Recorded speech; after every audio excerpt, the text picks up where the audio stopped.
एक गांव का नाम गस्याई था। यह गांव बहुत ही सुंदर और शांत था।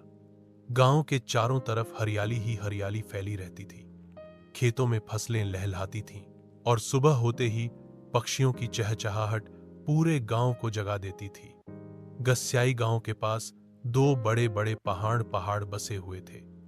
गांव के लोग उन्हें बड़े आदर और श्रद्धा से देखते थे। एक का नाम था राम टेकरी और दूसरे का नाम था हनुमान टेकरी। गांव के बुजुर्ग बताते थे कि इन टेकरी पर कभी रामजी और हनुमान जी ठहरे थे, इसलिए इनके नाम ऐसे पड़े।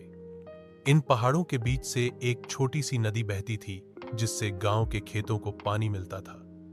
गांव के बच्चे अक्सर पहाड़ों पर चढ़कर खेलते थे। वहां से गांव का नजारा बहुत सुंदर दिखाई देता था।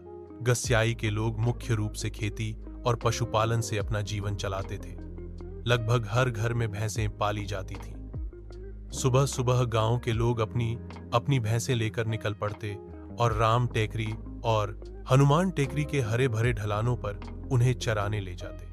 पहाड़ों की घास बहुत मुलायम और स्वादिष्ट होती थी, इसलिए भैंसें वहां खूब मजे से चरती। चरते चरते वे कभी कभी टेकरी के ऊपरी हिस्से तक पहुंच जाती। चरवाहे उन्हें पुकारते और सीटी बजाते हुए नीचे वापस लाते। गांव की औरतें घरों में दूध दही का इंतजाम करती और बच्चे अपने पिताओं के साथ भैंसें चराने जाया करते। टेकरी पर चरवाहों की टोलियां बैठकर बांसुरी बजाती, गप्पे मारती और दूर दूर तक नजरें दौड़ाकर अपने जानवरों पर नजर रखती। कभी कभी गांव के लोग टेकरी के ऊपर बने पुराने मंदिरों में पूजा भी करने चले जाते। सावन के मौसम में तो टेकरी और भी हरी भरी हो जाती थी। उस समय भैंसें चरती और कीचड़ में लौटती। गांव के बच्चे बारिश में भीगते हुए खेलते और चरवाहे भीगकर भी मुस्कुराते रहते।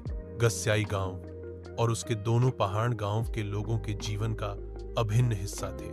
जैसे जैसे सूरज डूबने लगता, भैंसें वापस अपने अपने घर लौटने लगती। चरवाहे ढलान से नीचे उतरते हुए भैंसों को हाँकते हुए गांव की ओर लौटते। पहाड़ों के पीछे लाल सूरज डूब जाता और गांव एक नई सुबह का इंतजार करने लगता। गस्याई गांव की ये टेकरी केवल चराई की जगह नहीं थी, बल्कि गांव के इतिहास, आस्था और जीवन का हिस्सा थी। गांव के लोग उन्हें देवता की तरह मानते थे और उनके बिना गांव की कल्पना भी नहीं कर सकते थे। यही वजह थी कि गांव